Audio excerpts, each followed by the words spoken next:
സംസ്ഥാന സർക്കാരിന് തിരിച്ചടിയായി എഞ്ചിനീയറിംഗ് ഫാർമസി പ്രവേശനത്തിനുള്ള കീം റാങ്ക് ലിസ്റ്റ് റദ്ദാക്കി ഹൈക്കോടതി.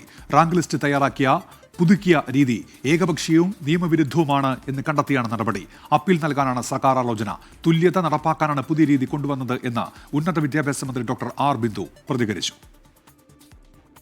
കീം എൻട്രൻസ് പരീക്ഷ എഴുതി എഞ്ചിനീയറിംഗ് ഫാർമസി പ്രവേശനത്തിന് കാത്തിരുന്ന വിദ്യാർത്ഥികൾക്ക് ഹൈക്കോടതി വിധി പ്രതിസന്ധിയാവുകയാണ്.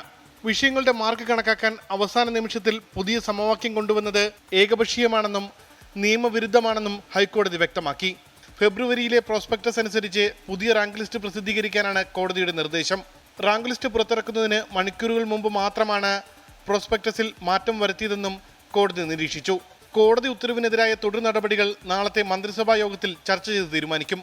സംസ്ഥാന സിലബസ് പഠിച്ച വിദ്യാർത്ഥികൾക്കും CBSE വിദ്യാർത്ഥികൾക്കും തുല്യനീതി ഉറപ്പാക്കാൻ വേണ്ടിയായിരുന്നു പരിഷ്കാരമെന്ന് ഉന്നത വിദ്യാഭ്യാസ മന്ത്രി. ഇനിയും അപ്പീൽ പോകാനുള്ള പ്രൊവിഷൻ ഉണ്ട്. കേരള ബോർഡിൽ പഠിക്കുന്ന ഒരു കുട്ടി ഫുൾ മാർക്ക് നേടിയാലും 35 മാർക്ക് അവർക്ക് കുറവ് കിട്ടുന്ന സ്ഥിതിയായിരുന്നു കഴിഞ്ഞ വർഷം ഉണ്ടായത്.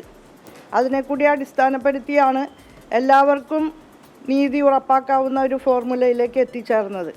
അത് ക്യാബിനറ്റിൽ കൂടി അംഗീകരിച്ചതിന് ശേഷമാണ് അത് നടപ്പാക്കിയത്.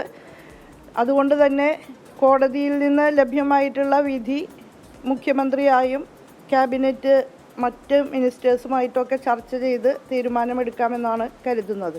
കഴിഞ്ഞ വർഷം വരെ പിന്തുടർന്ന എഞ്ചിനീയറിംഗ് ഫാർമസി എൻട്രൻസ് റാങ്ക് കണക്കാക്കുന്ന രീതി ഇത്തവണ പൂർണ്ണമായും മാറ്റിയിരുന്നു.